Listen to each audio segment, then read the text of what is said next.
കിബറ് കൊണ്ട് നടന്നിട്ട് വെള്ള വസ്ത്രമിട്ടത് കൊണ്ട് കാര്യമില്ല.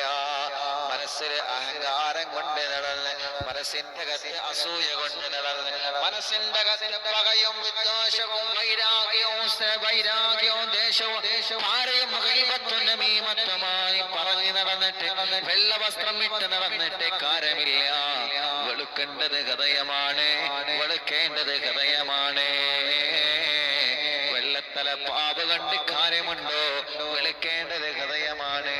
ഖൽബിന്റെ അകത്ത് ഒരാളോട് വെറുപ്പുണ്ടാവരുത്, ഖൽബിന്റെ അകത്ത് ആരോട് ദേഷ്യമുണ്ടാവരുത്.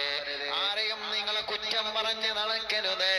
ആരെയും നിങ്ങളെ ഗീബത്തും നമീമത്തും ഫസാദും പറഞ്ഞ് അവർക്ക് ഫോൺ വിളിച്ച് ഇവർക്ക് ഫോൺ വിളിച്ച് അവിടെ പറഞ്ഞ് ഇവിടെ പറഞ്ഞ് ഒരുപാട് തെറ്റിദ്ധാരണകൾ വരുത്തുന്ന വാക്കുകൾ നമ്മളാരും മുസ്ലിമേ പറയാൻ പാടില്ല.